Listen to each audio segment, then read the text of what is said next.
Welcome to the Crap Goth podcast of absolute randomness where you never know what we're going to talk about.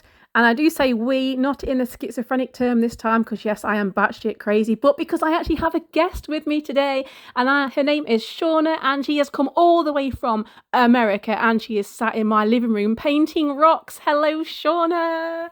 Hello all. I am the second half of the we this evening. Yes, yeah, and it actually makes a change because usually when I say we, it's because I'm just in an absolute schizophrenic mode and I'm just talking rubbish. But oh my gosh, you've actually flown from America. You've come to the UK. Like, what are you doing here? And like, you've been to see bands and everything, haven't you? Tell everything. Go on. We need the lowdown gossip. What have you been up to? I came here on pretty much a whim because I wanted to see Pink and Pixie. Oh, that's so good. And what a combination. A crazy combination of two very badass women. So that's what I've done. I also threw in another young artist named Livingston. And then I'm also going to see Dogstar, which is Keanu Reeves' band from many, many moons ago. It's amazing. I cannot believe it. It's like, it absolutely just floors me. Like I said, I think we've been sat chatting for hours, haven't we, really, before all this. We're like, oh, let's do a podcast. And it's just, we ended up talking for hours. And it's just, I find it absolutely insane, in a good way, that you've gone, right, I'm just going to go over to England and just go and watch some bands. Like, I struggle to get my knickers on and my socks on to go to the co-op for some bread. And you've just come from America. And it's brilliant. I think it's absolutely flipping amazing. And it's just, I admire you. I mean, you were saying though, it's not always an easy thing to do, is it? Like, I think, like, I look at you and go, oh my gosh, I aspire to do what you've just done, to get on that plane. And I think you're amazing. Well, thank you. Yeah. But I think the same of you. But it's as crazy as it sounds. Yes, I hopped on a plane, flew over here. I've taken so many buses and trains and long walks to get to the location right now, but it takes a lot of strength and fortitude just to make myself do it, because then I can be at home and there might be a day when I really can't even manage to get up and shower. And I know that sounds totally unexplainable, that I face struggles like that at home, but then yet here I am in the UK seeing bands, by myself and just forcing myself to do it, even though it's really difficult. It's to not get caught up in what will people think, what will they say, I'm by myself, and just to force yourself to do those things that you really don't want to do.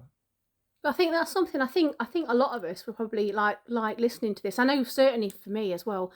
It's one of those things. I think how many of us, and this again it is a conversation we had earlier, isn't it? How many people, out of comfort and out of fear and out of the fact that actually go, something, I'm not going to do it, because I know I'm definitely one of those people to put something off. Like I will make up excuses not to do things. I will talk myself out of something. And like you said, sometimes spontaneity, just getting up and doing something, is a huge thing to do initially. But once you've done it, that feeling of achievement, and actually, I've just chalked up another amazing life experience, is incredible. And that is something that I definitely need to start doing myself, because it's too easy for me to sit in my pyjamas and I won't have a shower for 2 weeks. I'll be in my pyjamas on the sofa going, I'm not going to film for YouTube. I'm just going to stay at home. I've been invited out by my friends for a coffee. Cherry, my friend, who's probably listening to this right now, nodding in agreement. She has been trying to get me to go to Starbucks, which is literally like a 2-minute drive from my house, to walk to Starbucks with her for the best part of about 4 or 5 months. And I keep saying, yeah, I'll do it. And I still haven't done it. And it's just, I don't know what it is. I don't know, because I will go out in my pyjamas because I won't even get dressed. But I think it's because I worry, what if I have a panic attack when I'm out? What if people look at me? What if I order coffee wrong? What if I drop it and spill it? And all these scenarios that would just run in your head. Rather than just getting my shoes on and going, right, I'm going out, which would mean I'll have a lovely time with my friend. I get to catch up with her. I get to have a coffee. And instead I'd just rather hide away in the house and do nothing and then kick myself for it after. How many people actually do that? All of us do it, I think, and we're all guilty about it. But you are grabbing life by the balls. And despite your insecurities and your fears and everything else, you've got on an aeroplane to a different country. to rainy England where it's freezing cold mostly and wet and damp and boring, but to see some pretty awesome bands. I mean, oh my gosh, I want to do that. I want to get on a plane and go to America if they'll have me. They probably will kick me out for being a mental case. Do you know that's the thing? You know, if you've been sectioned or anything, apparently you're not always allowed in. I'm like, oh dear, I'm a bit screwed then. I've never actually heard that. Yeah, well, I've been told. I don't know if it's actually true or not, but apparently, yeah, you've got to be like assessed when you reach the country. So that's going to be a whole barrel of fun if I ever decide to get on a plane and go to the States, which I would like to do. I really would like to do. I've got to go to Starbucks first, though. I've got to go over the fear of. I think we should start small. Let's go around the block. Let's go to a coffee first. Yeah. But the thing about and I had this posted on my front door for a while on a Post-it, and it said, "Fuck you, fear." Wow. Because that's quite profound, actually. So many things, if we or if I let myself almost, sometimes it's pause for 1 second and even question, just for that split second, like, what if this happens? What if that happens? Immediately, it's like fear woke up and went, ha ha ha, I'm going to overtake you and you're going to do nothing. But once we can get to the other side of that, are we really going to go home and go, oh, I so regret walking up the street to Starbucks? Or like, would I have regretted, am I going to go home and say, man, that stinks that I went to London. God, those bands were awful. But yet if I had let fear get me and if I had stayed home, I would have beat myself up. Yeah. Like, what is wrong with you? Why didn't you just do it? I thought that so many times, myself. And you think of it after the fact. Yeah. And just side note here, because of where I live and the airports and all, it was really not very expensive to come here for Pink and Pixie. It was actually less expensive than to fly to a concert within the United States. But that's just a side note.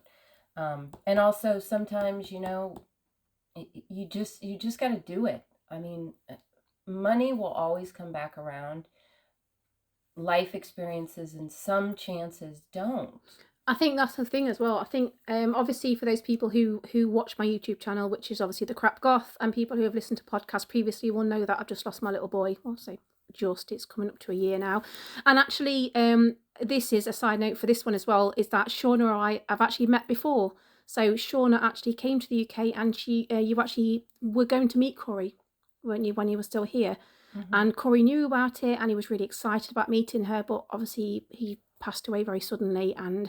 But Shauna still came and she met Corey after he passed away, and we spent some very precious times. Actually, that was the first time we'd ever met, and yeah, it felt as though we'd known each other. Well, for me, certainly, I felt as though I'd known you forever. Mm-hmm. Like, you have this ease about you, and it was beautiful and amazing, and I will never forget the fact you were there for us. And you met Corey, not in the circumstances we wanted to, but you were there.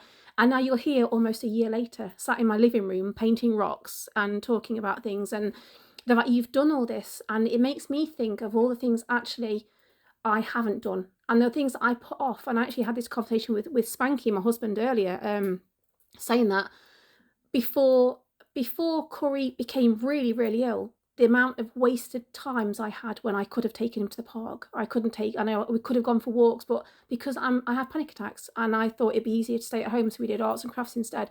And how many experiences did I actually miss with him?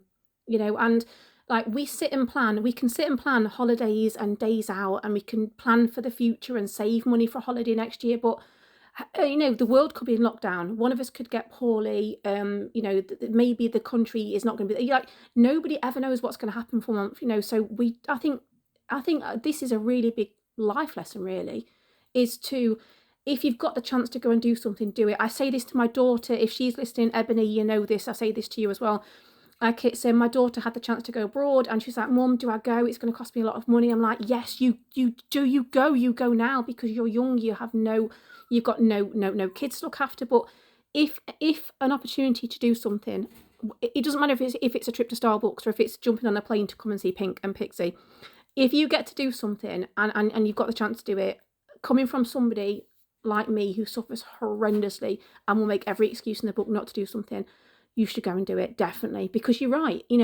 I have sitting here kicking myself on so many missed things that I should have done. And my friend Cherry has just got over cancer, and it's just, and we didn't know she was going to get ill. And then she was so ill for such a long time. And it's like, what if she hadn't have made it? And I would have missed the chance to, to do lots of things. So I think I need to take a leaf out of your book and stop making excuses and get my arse off that sofa and just do something. And and I'm going to come to America, and I'm going to take over the presidency, and I'm going to paint the White House pink, and it's going to be like the Pink Palace of Pixie, and I'm going to be Pink Palace of Pixie for president and everything. Yeah, but it's no, I think it is. I love the fact you're here. I love the fact you're just here, just sat here, and it's just so surreal but lovely, and it feels so natural. Like, and I don't want you to go home. I don't want you to go back to America. I need you to come back and paint rocks with me and things like that. So it's just, gosh. But it's even just not like trying to dwell on this, but to let people know, or I don't know, that even when you and I were talking, because I threw this on you for the moment, like, yeah. Hey, I'm actually going to be in the UK. When? Next month? No, tomorrow.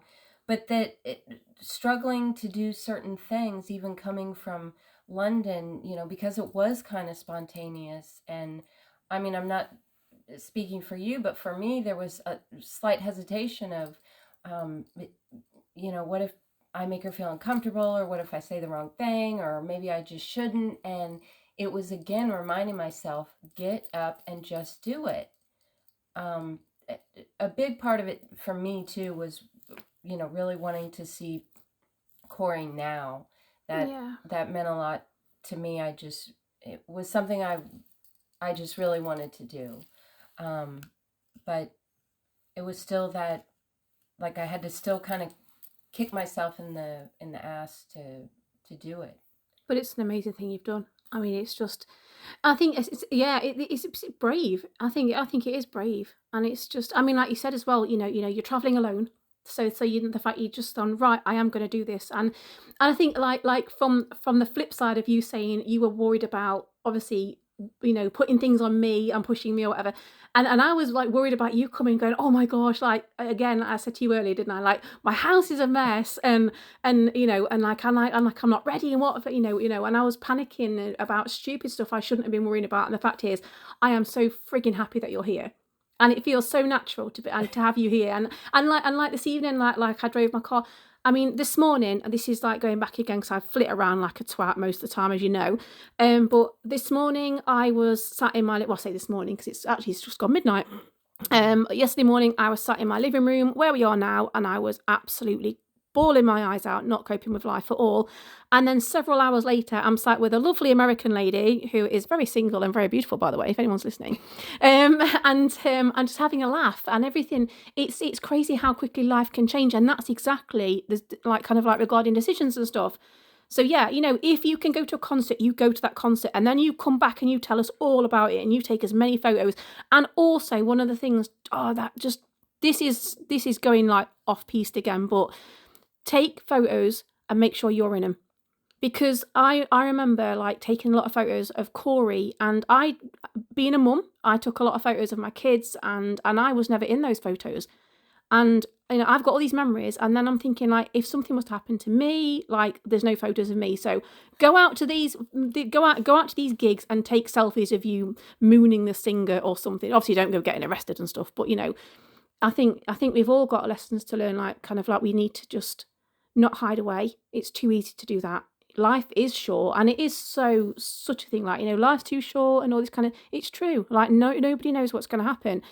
So if you get to go and see Keanu Reeves looking all sexy with his microphone on a stage, go and do it. If you get to see Pink flipping around on the stuff that she does and the aerial stuff that she does, because she used to, I think she used to do like aerial dance, didn't she?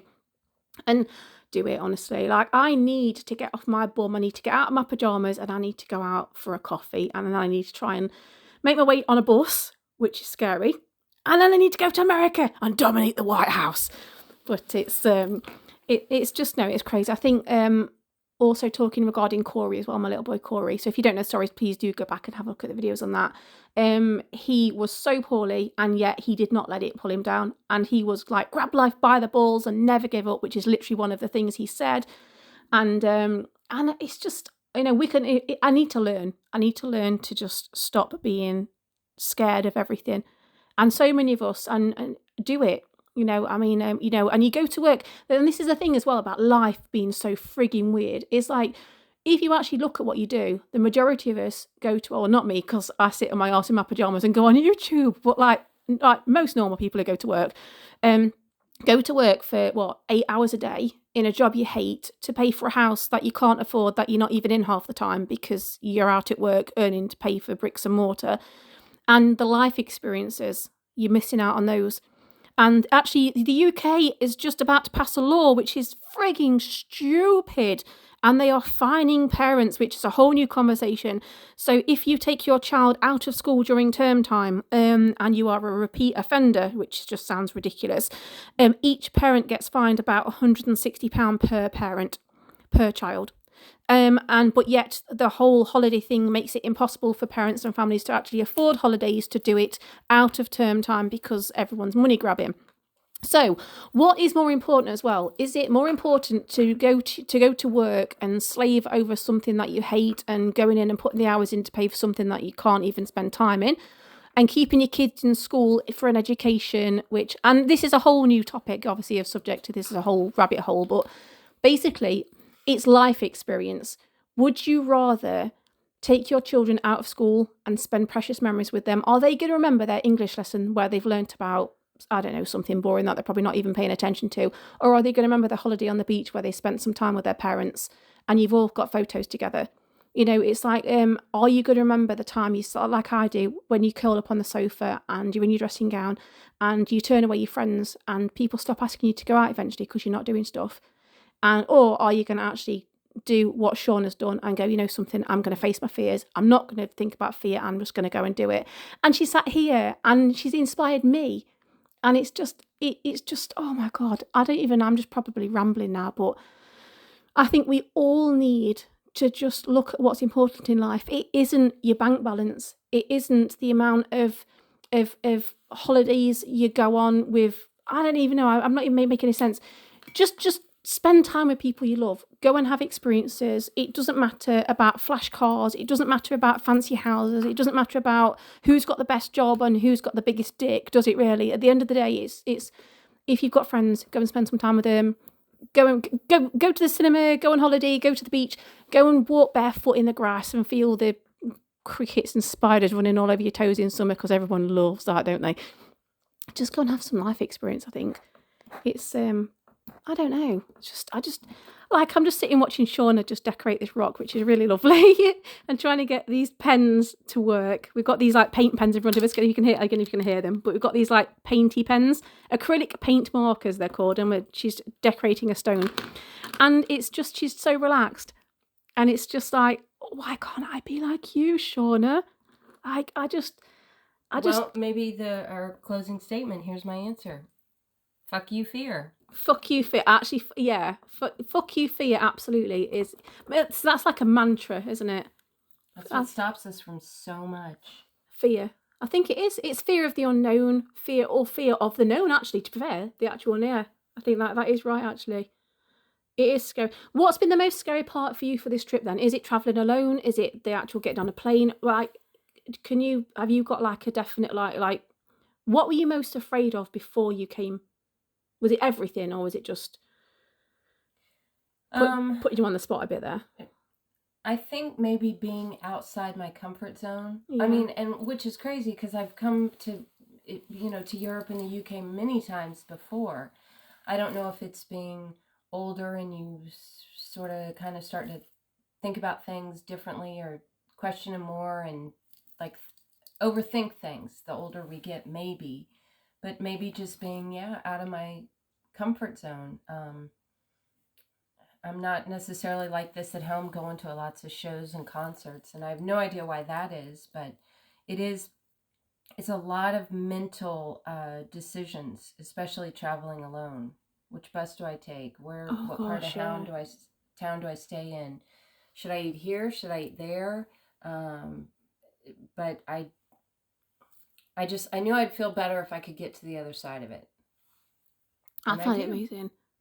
And yeah, it's just, I mean, it's as well. It's such a different thing as well. I mean, to come over to the UK. I mean, me and Spanky, we quite often we do the YouTube videos, and we literally, and this is awful, but we take their piss out of the Americans so much. Like for like obviously you know the way you speak and the foods that we eat and things like that, and it's like the cultures are so different. And I think actually, what were we taking the piss out of you for earlier? Was it biscuits and gravy? Biscuits and gravy, yeah. Like what is it like? It's just like random stuff and like how different like things are. So even the way you speak, I think because obviously I drove to pick you up from where you're staying to bring you here. All by yourself? All by myself. I got in my car and drove all by myself. It's like 2 minutes down the road, but it's not the point. It was like but it was even when you were saying to me when you were trying to find where your hotel was, and you went into, I think you said, the grocery store and through the parking lot. And I really had to try not to laugh because it's a shop and it's a car park, isn't it? It's like, it's just so funny. And I think it's just that, and it's just, and just now we were talking before we started recording, and you were on about somebody wearing a fanny pack. And it's just like, oh my God. It's like, obviously it's a bum bag over here because your fanny's your vagina. And it's just like, it's just makes me giggle, the fact. So like, you not only have you conquered your fear, but you're facing your fears and getting over it. But the dialect's different, and you talk to people and they're probably looking at you going, I have no idea what on earth you are talking about, you like strange American lady. Mm-hmm. And then obviously we would go over to America and we're just like talking about random, I don't know, I mean just driving on different sides of the roads and the way we would talk about things. The fact you've got on buses and you've got on aeroplanes and you've navigated your way through to this small little pissy town in the middle of nowhere, which is basically where I live. It's not exactly like fancy posh or out. It's just full of pubs and hairdressers and charity shops, and it's like you've managed to find us. I find that incredible, honestly, because America's not real. It's only on the telly. So it's like the fact that I've got an actual American in my living room. I'm like, oh my God, I'm fangirling so much right now. It's crazy. It's just. And I think it's just lovely. I think it makes the world seem smaller. And you know, when you've got people like you who are grabbing life by the balls, you're facing your fears, and yes, you have your days where things are hard and things are rough. And like, I think you only, like, again, there's a conversation we had earlier, isn't it, about YouTube? It's kind of like a lot of people see me on YouTube as being bouncy and lively and messing around. In actual fact, I am not a sociable person at all. I get very scared in crowds of people. I won't leave the house if I don't have to. And like, so the fact that you've also travelled alone to a different country, even though you're scared, is a huge inspiration for me. Like, you've just changed my mindset. I think you need to just sack off America and come to the UK and just stay here and be like my little guru person, basically. Like, you get your fat ass out of your pajamas, you lazy pink head bitch, and come out with me. Yeah, pretty much. Because like, no, seriously though, it's been so lovely. Thank you for I mean, not only just for, obviously, you know, you've come over to the UK for gigs and things, but for actually coming over to my house, for coming over to visit Curry's resting place, you know, and just for being here. Thank you for being here a year ago. Thank you for being here now. And yeah, I admire you. I really, really do. Like, you've definitely given me food for thought, and yeah, I want to go out and do more stuff. And I definitely can't wait to see photos from when you've been to see Dogstar. And God, it's incredible. Just thank you for everything. And hopefully there'll be YouTube videos coming up, because you're going to come back to the UK. You've got to come back to the UK. Yes. And we'll film properly in the studio, and we'll have a chat and a laugh. And I'll drag you out to Starbucks. I would love to go to Starbucks. Well, actually, just really, really quickly before we sign off here, you've just been to see Matt Rife. Rife, is that what we call it? Matt Rife, is that his name? I say Matt Rife. I say Matt Rife as well, actually, as well. Right. Or you can just say, you know, Hottie Hunk. Oh my something. God. If you don't know who he is, please go and check him out. He's this amazing comedian. And I can't believe that you've just been to see him. It's like, I watch him all of the time. And you were just saying that obviously he's planning on coming to the UK. He is. And I'm already going, oh my God, oh my God, oh my God, oh my God. And yeah, and he's doing like 6 or 7 cities. So that's incredible, isn't it? So yeah, that is like, I want to go. So and that could be a goal.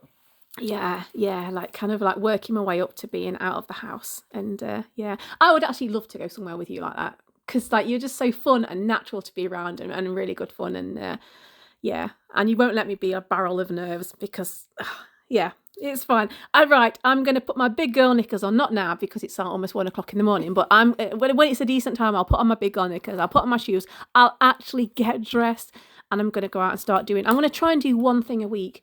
You know, even if it's just walking down to the bins at the end of my yard on my own, I'm gonna do that. And then, you know, if one day I can go to the shops, then that'd be amazing. And then one day I might be on that plane to America, and I might be sitting in your living room painting on rocks on the floor at nearly 1 o'clock in the morning. And you will always be welcome. Oh, bless you. Oh, by the way, anybody, if you actually want to put a face to the name, please go back on the Crap Goth on YouTube and look at my Questions With series, and it is Questions with Shauna, so you can actually see her. She is so bloody lovely, honestly, and honestly, it's just really nice. Thank you for being here. Thank you for listening to me waffle on about random shite. And yeah, I cannot wait to hear about your adventures, and hopefully one day I'll be able to come along onto one of them with you. Yes, you will, I promise. Yay! And we might even film it for YouTube. Aren't you all lucky? Which is great. Well, yeah, thank you very much. The stone is looking beautiful, by the way. And good luck on the rest of your adventures. Thank you very much. Thank you for listening to everybody. And if you're not subscribed to the Crap Goth on YouTube, you are missing out on some batshit crazy stuff, foul language, unboxing videos, me not going out, obviously, because I don't like going out. Sometimes I go out on like random little jaunts with Pokemon, playing with my husband, and lots of rants about stuff because I get on my soapbox and stuff. So just come over. If you like a little bit of batshit crazy randomness, please do go and subscribe to my channel. It helps me massively. Also, it's also amazing if you can nip over to Kraken the Box. That is Kraken, Kraken the Box, and subscribe to my son's YouTube channel because we do lots of awesome stuff on there as well. And it raises a lot of awareness for not only mental health but organ donation as well, because he had 2 heart transplants. But thank you so much for listening, and we shall speak to you all again soon. Say we, because Shauna is with me still, but we in the schizophrenic term as well. And thank you so much. See you later. Sorry for rambling. Tatty bye. Don't forget to subscribe, bitches. Thank you. Bye. And I can't turn the off button. Where's the off button? Oh, there we go. Bye. See you later. Found it.